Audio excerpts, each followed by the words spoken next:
The views and opinions expressed in To the Point are those of the host of the program and its guests. They do not necessarily reflect the views or opinions of WGTE Public Media. No other fire in the city's history has claimed the lives of more firefighters than the gasoline tanker explosion on the Anthony Wayne Trail, June 10, 1961.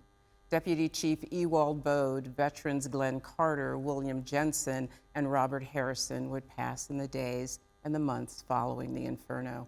69 total firemen dispatched on the 3 alarms. 80 would ultimately be injured, including 38 children and 12 firemen. Few are alive today. Those are the opening words of a documentary on the worst fire in Toledo's history.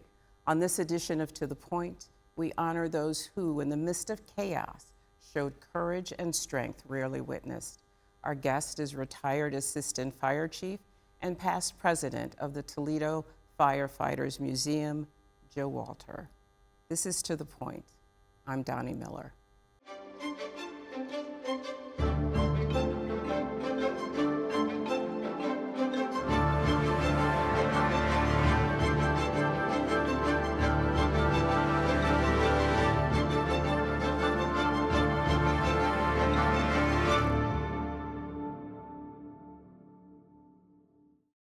Connect with us on our social media pages, and you know that you can email me at Doni_Miller@WGTE.org. And for this episode and other additional extras, go to WGTE.org. To the Point. We have Joe Walter with us today. You will be very interested in the story that Mr. Walter has to share with us today. Mr. Walter is a retired Assistant Fire Chief, former Public Safety Director for Mayor Jack Ford, past President of the Toledo Firefighters Museum, and you're a current member of that board. You've been a busy guy in your career. Yeah, I have, and I've enjoyed my career greatly. You know, being in a fire department, we serve the people, and we work hard together as a community and as teamwork on the job. So it was a great career for me.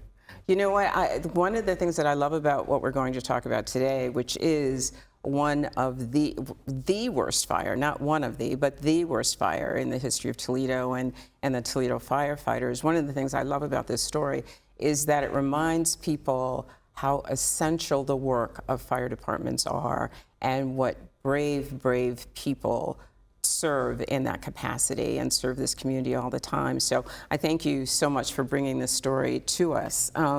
Normal day in Toledo, June 10th, I think the date was, 1961. What happened? So at just about 11 o'clock, an alarm came in. This gasoline tanker had crashed on the Anthony Wayne Trail and caught fire. And immediately the crews responded, and they got there. It mushroomed and grew so fast that it got out of control. And just as the firefighters were there setting up to cool the tank down, it blew up with a huge fireball. When I talked to people, I didn't live here at that time, and there's not probably anybody on the department today who was even alive then. And when you talk to other people that were around, they remember what happened, and the whole community just it was a big crisis. 4 firefighters were killed, 8 others injured, some critically. 80 people altogether, including civilians and a police officer, were injured at that fire. It was we call it the deadliest fire in terms of firefighter casualties that we ever had. Yeah, I think that one of the things that, and I'm going to mention this a few times during our time together, people really need to take a minute to see the documentary in order to get the total scope of what devastation occurred that day. The documentary is called Trail of Fire of 1961, Toledo Firefighters' Deadliest Disaster. It's worth the look. One of the things that I saw in that documentary was that once there was the explosion, balls of flame flew for blocks. Yeah. It's hard for most folks to understand, even for me as a firefighter. There was 2 tanks on that, on that truck, two 4,000-gallon tanks of gasoline, and one was a trailer behind the main truck. And when you probably 25,000 pounds of weight on that trailer, and it came in that curve off the trail, the exit trail as it was then, and the back tanker overturned, slid by the first one, and gasoline spilled, and then they were off to the races. And that, when you see that fire, if you look at the documentary, it is a great big fireball, and there's so much fuel that it just blows up. It's starved for oxygen, and people who are in the community could say, I can still remember seeing that. I mean, I went to the Titke's fire, which was a big fire, nothing compared to this. Nothing like this. Yeah, Nothing like this. And the interesting thing was, first of all, it's important to note that the trail is no longer configured the way it was in 1961. And that's in large part because of this fire.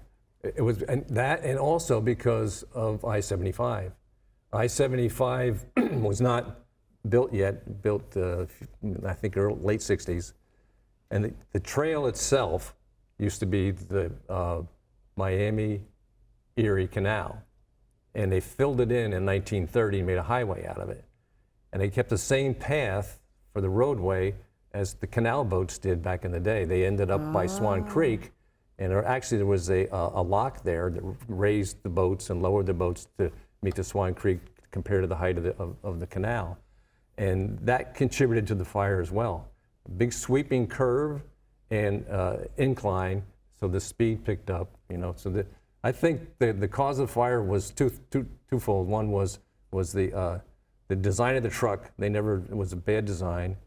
The design of a highway, which used to be a canal, and probably some speed. And there'd been accidents before that and accidents after. Yeah. I mean, it truly was a troublesome point in the road. One of the things that I read was that the fire was so intense, and this particular story sticks in my head. The fire was so intense that a little boy playing baseball, did you hear that story? Oh, yeah. Had his back burned. There's a picture of him at the mound, had his back burned very, very badly as a result of that fire. And he was blocks away from the fire. Yeah, there's so much heat. And it also burned the clothing off the firefighters that were there and melted. Yeah. In those days, if you can believe this, Donnie, we wore rubber boots and rubber coats to fight fires. It's good to keep the water off you, but it didn't protect you very much from heat. And some of those, they melted. And it was just, when I first got on the job, they said, remember the trail fire, always button up your coat and pull up your boots and all that kind of stuff. But today, the protective clothing is so much better, but it was enormous. Fire so intense it was melting the rubber clothing. Yeah. Rubber clothing. Yeah. Wow. Were there any houses lost? Any damage in the neighborhood? So right, just past where the fire blew up, the dead end of Vinton Street, which comes from South Toledo to there, about 3 houses caught on fire there, and it spread to there. And there's sort of one of the firefighters who was killed. There's a story that goes with that. His crew member came to the fire scene and said, "Chief, what do you need?" And the chief said, "I want you to go get this nozzle." And so he went to get it, and while he was getting it, the other crew had it. And he went to the chief, they've got the nozzle. What do you want me to do now? And he said, "I want you to go up on this street in Vinton Street, and I want you to check out because it's probably going to, extend to there." And as he went up that hill, the thing blew. He was saved by the way the blast went, but his crewmate, his driver, had to stop and put his fire gear on before they got to the fire, and he got the brunt of the blast. It was just, there's so many stories like that. Just by seconds, some people survived, some didn't.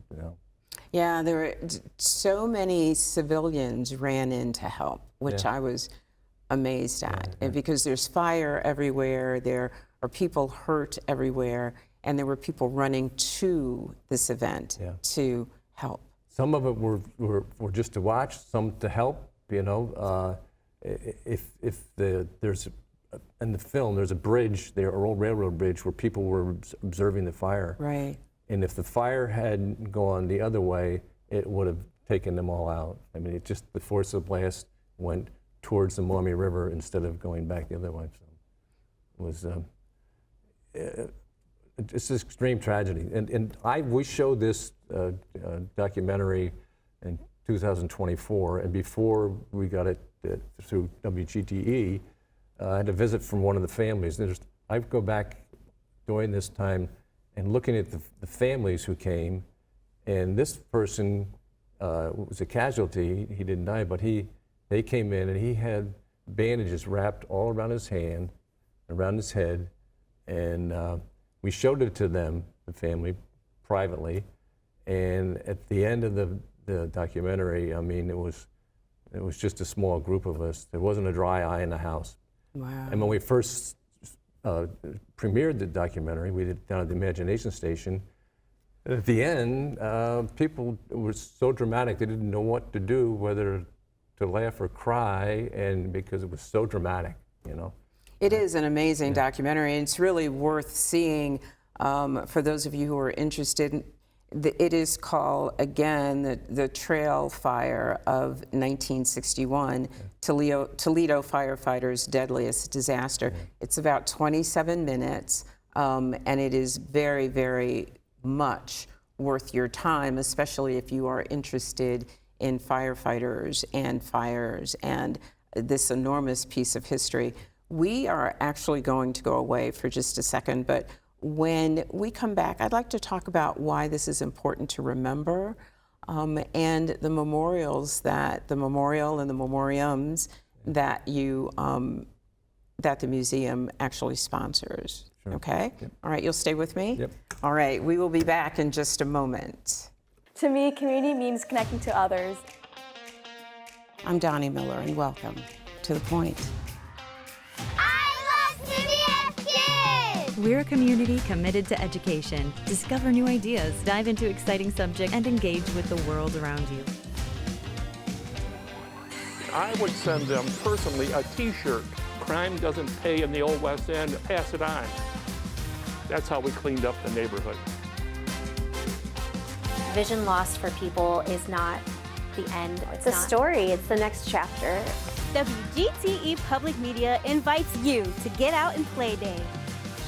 Monday through Friday, it's the 419 powered by WGTE. With Matt Killam, Gretchen DeBacker, I'm Kevin Mullen. What can people expect on the show? It's going to be an hour, a reminder of why this is a great place to live, work, and play. WGTE, where you come to watch, listen, and learn. Connect with us, you know this, on our social media pages. And you also know that you can email me at Doni_Miller@WGTE.org. And for this episode and any of the others that you'd like to see, just go to WGTE.org. To the point. We are talking today with Joe Walter. Mr. Walter is, as I mentioned in our first segment, a retired assistant fire chief, and lots of other things having to do with the fire department, and a current member of the museum. And we're talking about the horrific fire in June of 1961. This is around the anniversary of that event. So why is this event worth remembering? So we have in the fire service a saying that as long as their names are spoken, they're remembered. Oh, I love that. Yeah, and so we after the fire, the trail fire, the community rallied and built our memorial, which is down across from Fire Station Number 1, next to where Blade used to be, had their headquarters, on a triangle called Chubb DeWolf Park. And so the community raised funds, they made the memorial, so we started having these memorial services on the anniversary of the fire. It includes all 64 people who died in the line of duty since the department was established in 1837. And so we gather there to remember, because we don't want to forget. Right. Yeah. And this particular fire was, I think it's important for folks to know that it was such an extraordinary event. People were taken to St. Vincent's Hospital, and this fire was one of the reasons that St. Vincent's developed its extraordinary response to these kind of... Yeah, they developed a burn unit just because of that. And it wasn't just St. V's, but it was Maumee Valley. Every hospital in the city took casualties. As a matter of fact, one of the folks that died, his wife was pregnant with her child. She went and delivered the same time he was in that hospital. Another one of those tragic stories. Tragic stories. Yeah. He was on one floor, she was delivering on another Right. while he was dying on the floor below. That was a particularly difficult story. So the memorial service is an annual service. Right. It's an annual service on or about June 10th. The only time it changes is if it comes on a weekend and they move it one way or the other. And they read every name 9:44 a.m. Of the members who died, and those folks as well, and they ring a bell for every name that goes through. And it brings us together and reminds us how lucky the rest of us are. How lucky we are, Yeah. absolutely. Yeah. I get concerned about the families who had to suffer the results of that afterwards. I mean, they live with those memories longer, forever. So. What lessons do you think the city learned from that event? Well, I think a couple of lessons that the fire department learned is you can't trust something in like the hazardous material that's in an accident. Actually, there was a training session before this on how to cool a tanker fire down. It's under controlled circumstances. And so they tried to do that, and this was not a control, it was an accident. That was the other thing is big improvements in protective gear to save folks, So, So are you concerned as a department today about people rushing in to help in these fires? In the 1980s, they established a big program across the country for hazardous materials incidents. It could be explosives, it could be gasoline, it could be other things. And one of the things that we emphasized on the training was, you have to size it up and don't rush in. In fact, as a commander on the fire scene, I always had some folks that I knew wanted to, show how, brave they were.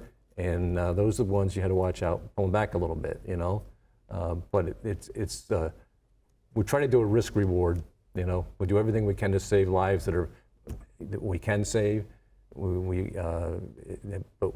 Those that are way gone, with no sense going and committing yourself on that. So it's, you never know what's going to happen on the department. Every day can be something different and something very dangerous. I think that we don't, as a community, think about the risk that firefighters face every day. We are, I think, more connected with policemen. We hear more about them. We see them more as we travel through our daily activities, but we don't really think much about firefighters until, of course, something's on fire, and then you're really glad that they showed up. What would you want people to know about the people who choose that profession? Some of them, they want to do it because their friends do it, but some of them want to do it because they're giving back to the community. And I will tell you, any major incident that the police are involved in, we're there with them, and so it's together, and the risks are become almost the same, but it's a great job. It's a chance to serve the community. It's a chance to do something for people, and that's why I think most people take that job. Is that why you took that job? In a way. Actually, I was looking for a solid job to raise a family. It had good benefits. And it turns out, and then I was just back from getting out of the service, it was the best thing for me. Because again, I was in that team environment, people looking out for each other, and it's so rewarding, Yeah. So what would you say to young folks today who were thinking about being firefighters? Is it tough to do? Obviously, it's rewarding to do. It's a physical job, but also today, 80% of what we do on the fire department today is related to emergency medicine. So anything you see in an emergency room, these folks do on the street. So they see people who are in problems with health, accidents, whatever, And so they have to understand that you're there to help people. And most of the people, they go for it. But the extensive training today, though, is they're almost like, people who work in the ER, and good for them, good for us. Right. And tell us a little bit about, because I know what we are hearing quite often is that there is extraordinary difficulty getting recruits for the fire department and for the police department. Have you stayed in touch with the requirements for those? The requirements are higher today, but we have an extensive training program. If you can learn, you can do it. It really isn't for everybody, but it is one of the most rewarding things you ever do. And their training it lasts almost 6 months. Really? Constant training, yeah. And they read EKGs, they start IVs, they do all this stuff, and then so that's part of it as well. So that makes it a little more difficult than the older days. Yeah. Yeah, and women are more present. Sure. Yeah, absolutely. Yeah. Yeah. Encouraging women to consider this a viable career. Oh, sure. Yeah. We get women who are nurses. We get women who are just want to be involved in things, and they can do the job. No doubt about it. Yeah. Absolutely. Yeah. So I want to talk a few more minutes. We only have about 5 minutes left, and I would like to talk about that day just a little bit more. When you realized that, or when they realized that this accident happened, there were 6 units. There was a 3-alarm fire. Yeah, eventually, fire. Yeah. Each fire, as it increases, they raise what they call another alarm, which is another complement equal to the first group that came in and the second. The fire only lasted. It was over by 1:18 in the afternoon. Because how long was that? About 2 hours, about 2.5 hours. Yeah. I mean, some fires will burn. This one burned up and it was fast. The worst of it was that initial explosion. But they rallied everybody. They came there. There's folks that responded and talked about what they saw coming. And they were like, "Oh my God, look at this thing," And one guy described the fire as just organized chaos when he got there. Yes. Yeah, and I've got some photos that we'll look through other people with people looking out in the aftermath that look like, a bomb hit, and they're just like dazed. It's so. And these folks, there's probably only 4 people that I know of who are related to the fire service who are alive today, or from that fire, and they just shake their head, and how could this have happened? They were really surprised with the amount of that force. It was huge. It was just huge, yeah. And your we talked a bit about the fact that your memorial is an annual. It's an annual memorial. Is there a way that folks can participate? Is there a way that people in the community can show their respect and their appreciation, maybe as part of that service, or maybe some other way? Yeah, well, for the service, it's open to the public, and we encourage folks to come down. If you can't come to our museum, we'll show you some of the things that happen, and then we'll show you what the job is about today. Where's the museum? Yeah, it's at 918 West Sylvania, right across Phillips Avenue from Mancy's. So if you're standing in their parking lot and you look to the north, you'll see our building. It's old fire station number 18. Yeah. So they can certainly come to the museum. They can donate. Oh, sure. Yeah. It's open every Saturday. It's free. It's fully supported by, mostly supported by the active members. They throw a few bucks every paycheck, and that sustains the cost for us. We've had a few larger donations, but most of it's just by the active membership that supports us. Yeah.